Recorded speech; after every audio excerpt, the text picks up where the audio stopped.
this. Erica.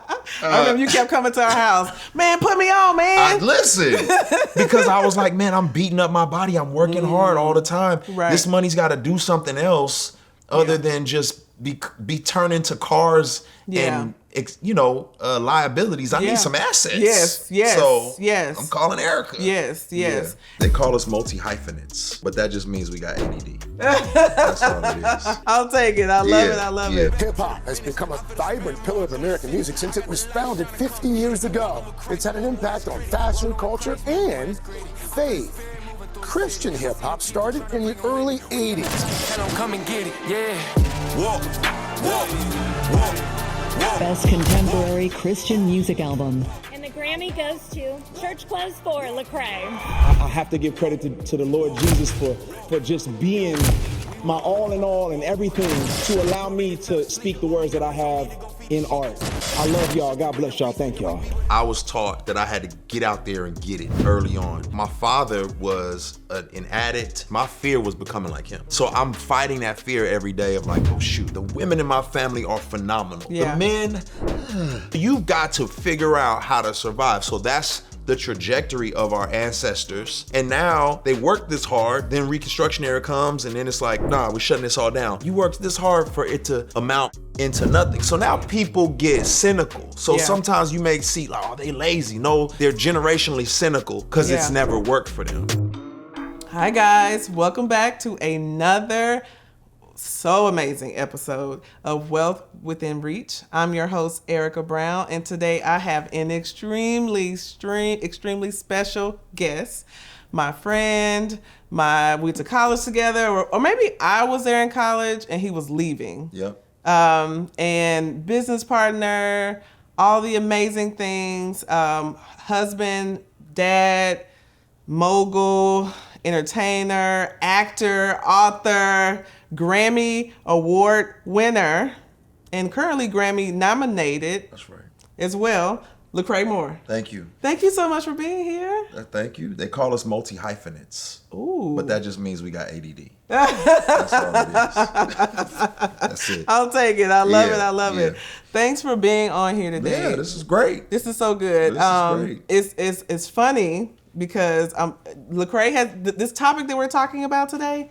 This is a very real topic because this is something that he's actually been teaching me this year in a real way. We're going to get into that a little bit later.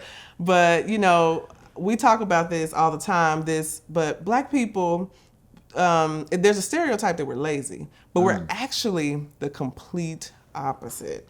Black people historically work really, really hard. Yeah. And we're used to working hard because what other choice do we have? And I think that and your email signature, how long have you had the email signature? For a long time, for some right? Years, yeah. Tell the people what your email signature says. I said, what is it? Now I can't remember.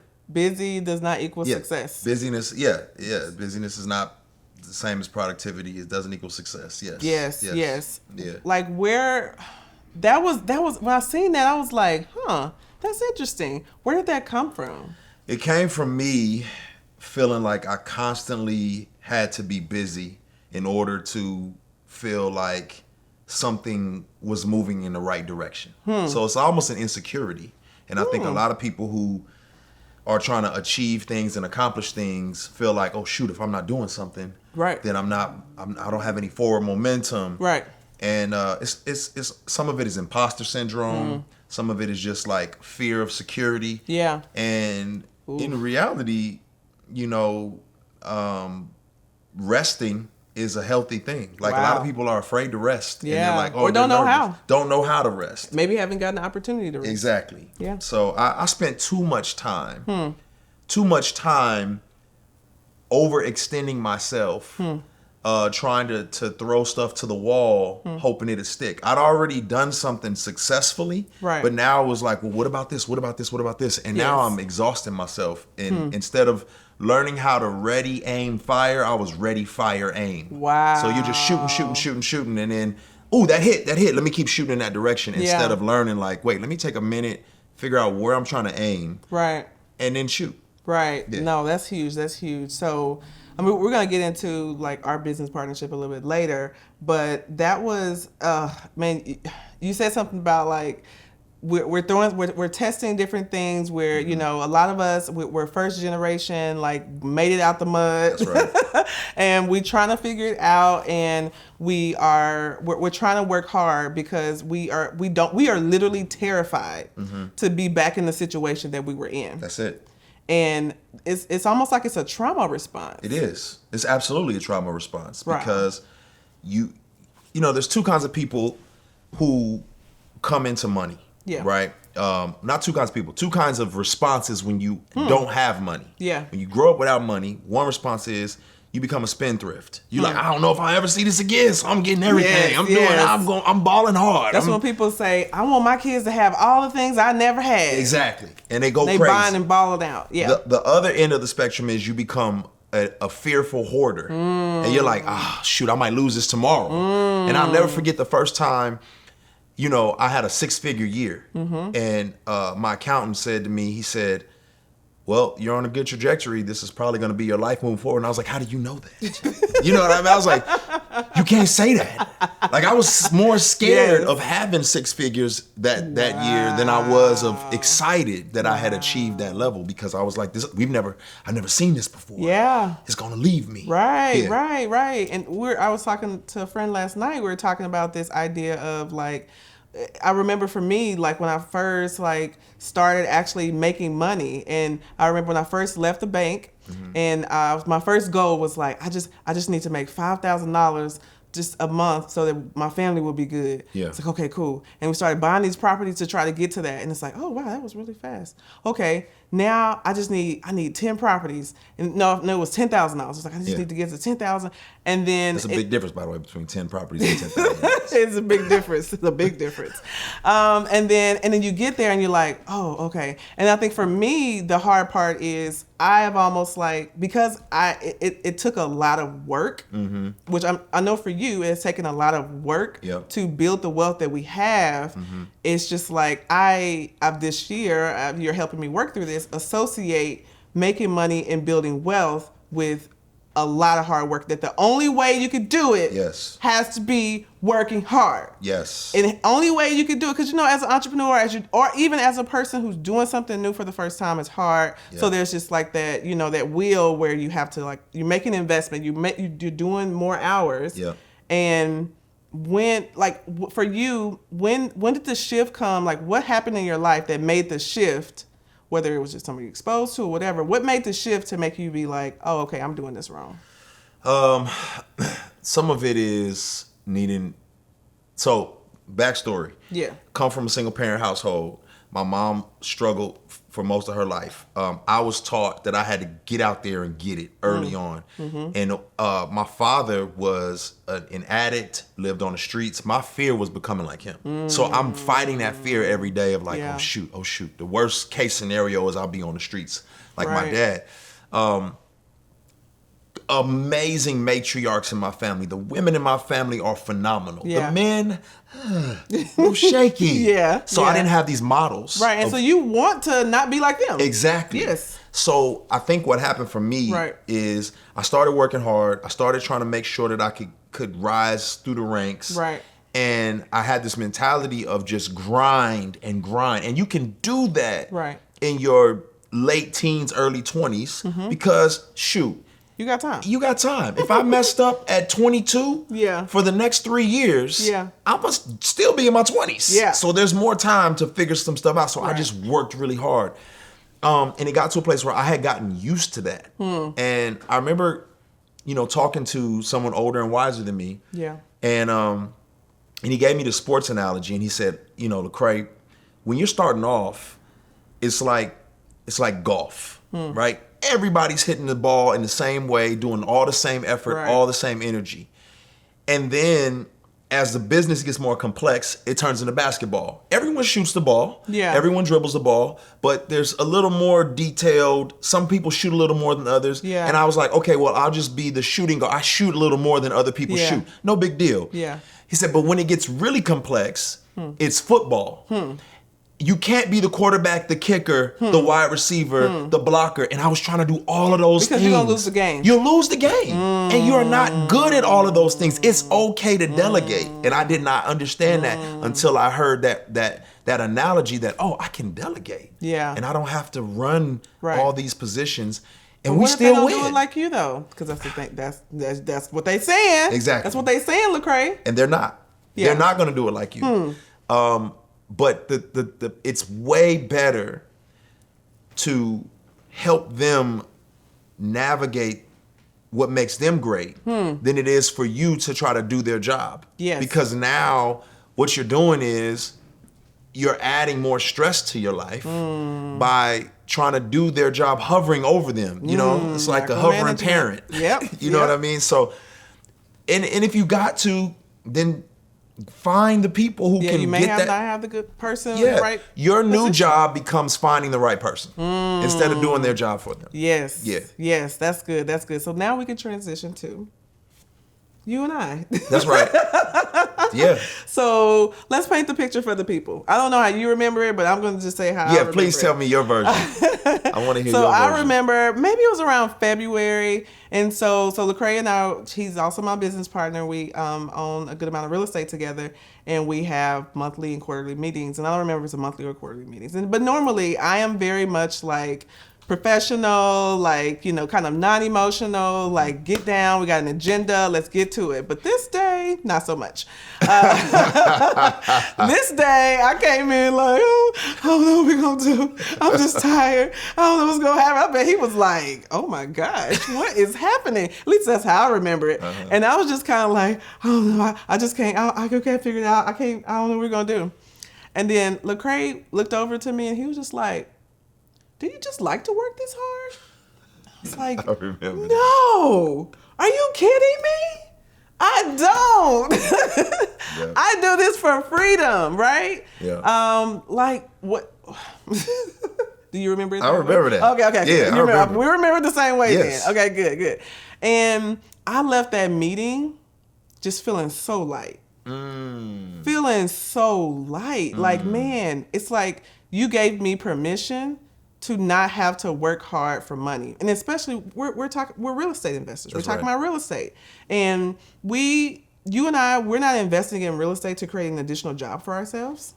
You said it. Shut it down. Podcast over. That's it. That's the lesson. Done. We're not investing in real estate to create additional jobs for ourselves. Right. We're actually trying to do the opposite. You know?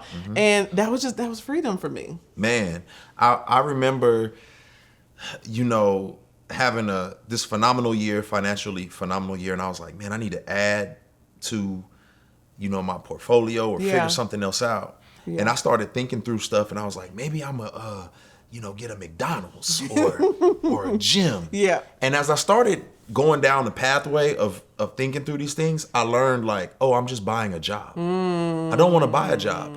Like, you don't want to get money to buy another job. Right. You want to get money so that you don't have to work as hard. Right. You want your money to work for you. That's what the uber wealthy people do. Their money works for them, so they don't have to do that work. They can spend their time doing other things that make bring a them joy. difference. Exactly. Yeah. And focusing on the things that you're competent at, things that, again, you said it, as African American people, you got to think, we're coming from, just go all the way back. Yeah. Slavery. Yeah. Slavery's over with. Yeah. Right? And we left with nothing. Nothing. Literally June sitting on the side of the road. 1865. Nothing. So now you're free. Yeah. But you have no property. Right. You have no land. Right. You have no source of income. Right. So you've got to figure out how to survive. So that's the trajectory of our ancestors and where they come from. And now they work this hard, then Reconstruction era comes, and then it's like, nah, we're shutting this all down. You know, Tulsa Massacre, all these things happen where it's like, you worked this hard for it to amount Wiped away again. into nothing. So now people get cynical. So sometimes you may see like, they lazy. No, they're generationally cynical because it's never worked for them. Right. And some of us are like, well, forget that. Yeah. I'm going to figure out a way, and I'm going to grind, and I'm going to grind. And what we've learned to do, unfortunately, we need to unlearn is to work harder, not smarter. And so what we'll do is we'll get out there with a doggone, machete and try chopping a tree down, Meanwhile, there's a chainsaw on the other side, and we don't know anything about it. So I love what you're doing because you're trying to educate people of the proverbial chainsaws that exist. Yes. And say, hey, stop chopping that tree with that knife. Yes. You got a butter knife out there. Ooh, that's so good. And that's exactly what I was doing.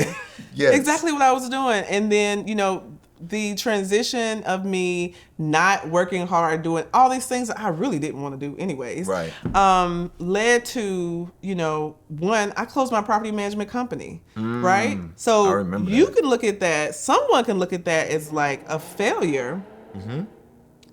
Someone can look at that as like a failure, but let me tell you, I didn't fail because you know how much time I got back? To actually go pour into my craft, to go pour into the things that I truly deeply care about, and then that actually gave me more money and more opportunities because I'm spending my time on things that actually bring me joy versus drain me. That's it. I mean, yeah. If I sit and think about it, and I'm like, okay, what's most important? Maintaining that 10% or 20% that I'm giving away. Yeah. Or the peace of mind, the freedom that I can exist with giving away that 10 or 20%. Right. Right. And for me, I'm like, a lot of people always say, thinking about the most important commodities in their lives. So what is it? Oh, money's your most important commodity. Okay, is it? So if somebody said, I'm gonna give you $100 million right now, but you only got a year to live. Do you still want it? Right, exactly. So time is apparently more important than money in that situation. Somebody said, I'm gonna give you $100 million right now, but in order to get it, your mom and your dad and your sisters and your brothers, they're all gonna die. No, thank you. Exactly. So relationships obviously are more important. So time and relationships are really what matters to us. We're trying to get money so that we can experience more relationships and more time. Right. Don't sacrifice one for the other. Right. So figure out how you can get your time back, get your relationships back. Right. Because when it's all said and done, your kids, our kids aren't gonna be like, man, I'm so glad my mom and dad worked forever. I never saw them. No, they're not. They're gonna remember all the times that we didn't show up. That's what they're gonna remember. And y'all, Erica is always somewhere. She's on a family trip. She got a child or three with her at all times. There's a child right there. Y'all can't see on the camera. There's always a child around. Like, I take notes on that because you're really like trying to create experiences consistently, but you need time to be able to do that. Yes, absolutely. And even like because I know people are just, it's not about money. Yeah. Actually, money is a tool. That's right. Right? And even more, I love it. I was actually reading this book last week and by Sheila Johnson. And she was talking about how she was driving down this country road and she seen this Confederate flag at this store that just kept bothering her. Seeing this Confederate flag. And she's like, she's in Virginia. So she's like, if I go into the store and I complain about it, they're going to look at me crazy. They're going to be like, girl, what you talking about? Yeah. So you know what she did? She bought the building. She bought the building. That's crazy. She bought the building and then she turned it into a place where That's a boss move. That's a boss move. Damn. And then she turned it into a place that became a gathering place for everyone in the community. And so to me, that's kingdom purpose. Damn. That's using your money as a tool versus like being defined by money. She bought the building. That's good. Yeah. Let me tell you about my upcoming event. Trust me when I tell you, you're gonna wanna hear this. It's time to step into a world beyond your typical real estate conference. Imagine walking into the room and you instantly find your people. I would like to introduce you to the Owning It and Living It experience. This is a 3-day unique experience that merges Black and brown culture with real estate insights to help you think about building wealth in a different kind of way. This isn't just about making money, although we know how to do that. This is also about welcoming you into an environment where you feel seen, known, and safe. Join me for an unparalleled experience designed to help you both financially and empower you through the power of real estate. The Owning It and Living It experience is November 1st through 3rd at the Intercontinental Hotel in Atlanta. Yes, sis, we're in Buckhead. To learn more, go to owningitandlivingit.com or scroll down in the show notes and I'll see you there. I think to piggyback on what you just said too, like if we started seeing money as a tool, and instead of like the end goal, I think our mentality would shift from having to work so hard all the time. Because now money becomes the hammer and the nails. So what are you gonna build with the money that can make more money? Yes. Instead of, you out here building every day just trying to get money. Yeah. Well, you're gonna be building forever. Yes. And as a music artist, what I told a lot of people was, because musicians and athletes are similar. Like we have a window of earning, like high earning potential. Yeah. So, you may have 5, 10, maybe 15 years of like a high earning potential. Yeah. And if you don't see money as a tool, you're the tool. Woo. So now I have to. You know what I see? I see like shucking and jiving. You hear me? That's what I see. You hear me? Yeah. So now all we doing is beating up our bodies, jumping on stages, entertaining people, running up and down football fields and basketball courts. Yeah. And we haven't learned how to take all of that effort and money that we've garnered and figure out how to put it in places where it's now making us money, which is the reason why I did some real estate on the side. And then I was like, I'm not proficient at this. Erica. I remember you kept coming to our house. Man, put me on, man. Listen, because I was like, man, I'm beating up my body. I'm working hard all the time. Right. This money's got to do something else other than just be turned into cars and liabilities. I need some assets. Yes. I'm calling Erica. Yes. Yeah.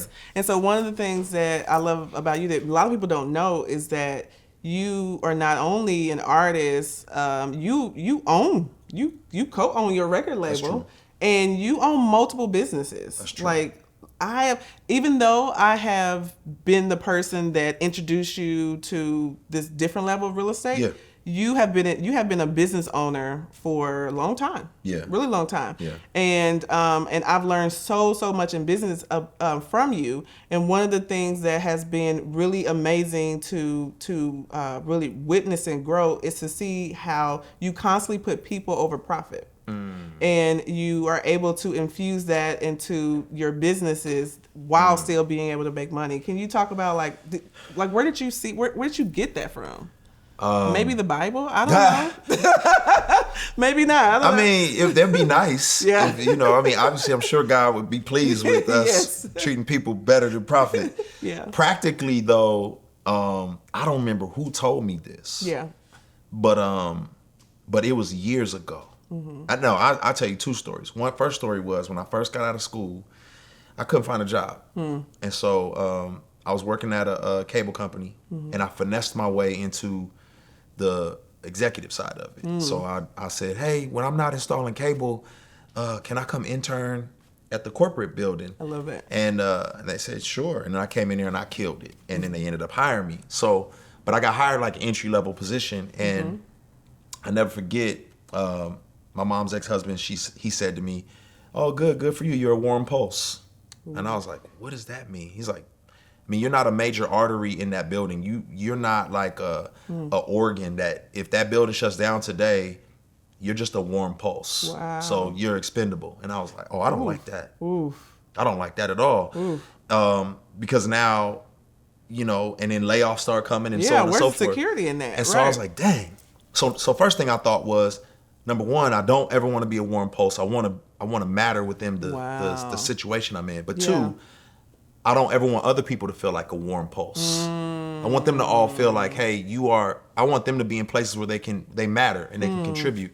And then the other thing that I learned too is that no matter what business you're in, you're always in a people business. Yeah. Oh, that's good. You're never in the real estate, music, whatever. Because there's always a person on the other end of whatever you're doing. So if you treat people right, they'll treat you right. You'll be in business forever. Yeah. One of my biggest issues, hey, black people, I'm talking to y'all. Yeah, talk to them. Let's I love go. Y'all. Keith Lee, Atlanta. Let's talk Come about on, it. you know where I was going. I know where you're going. I love y'all. Where you're going. I love y'all. Let me tell you something. I got money. I got money. I don't have to support our businesses. I can go eat where I want to eat. I can go shop where I want to shop. I buy from us because I want to support us. But if us don't have good business etiquette, if us don't learn how to treat people well, us ain't gonna support us. So we need to start learning to treat people well, because you always in the people business. I know you tired. I know your nails ain't done like you want them to be done. I know you've been on your feet all day. Yes. I know, but guess what?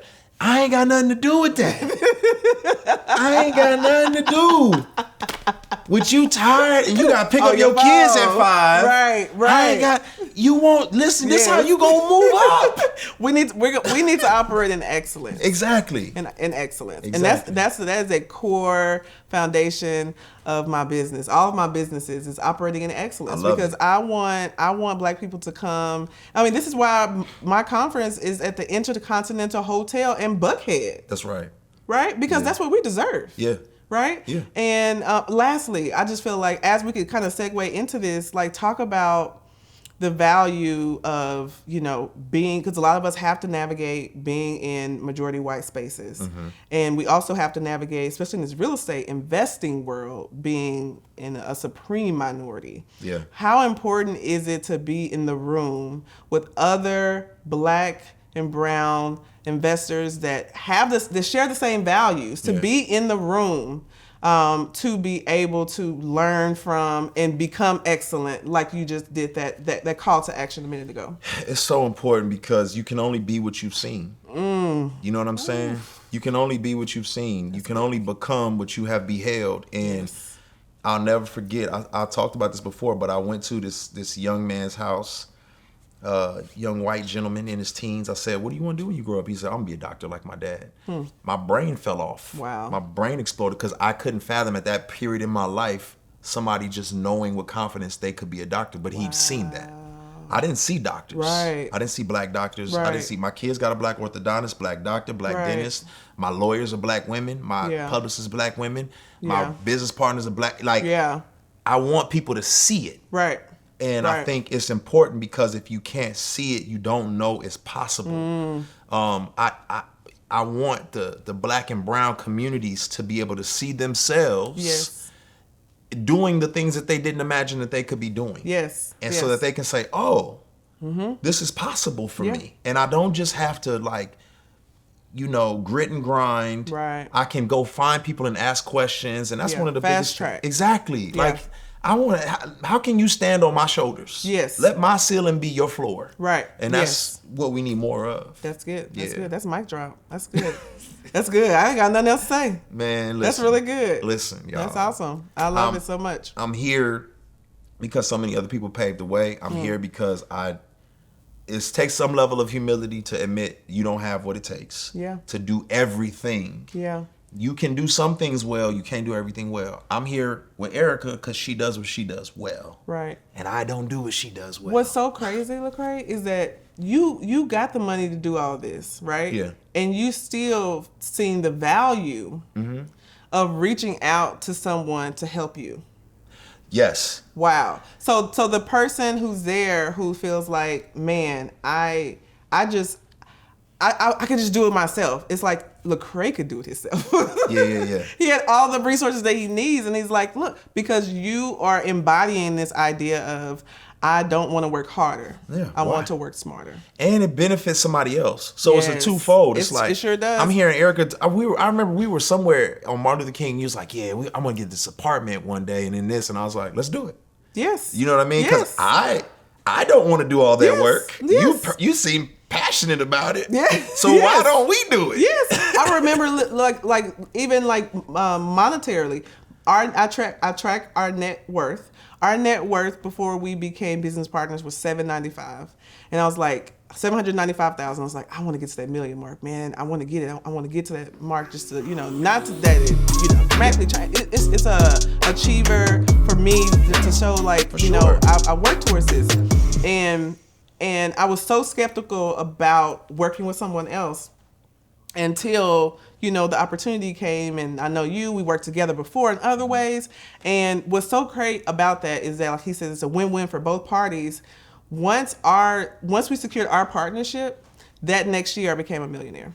That's by my portion of the business. That's what it's about, baby. Yeah.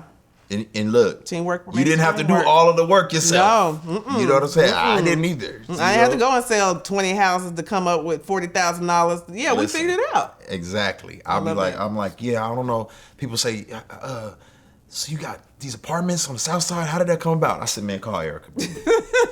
Call Erica, bro. Like, don't just stop trying to do it. Just don't. Well, no, no, you're not. Let me tell you something. You're not. Okay. That's you're gonna stress yourself out. Just call Erica. And I got friends who are stressing themselves out right now, trying to do everything. I told him to call me. He talking about you expensive. I said, no, what you doing is expensive.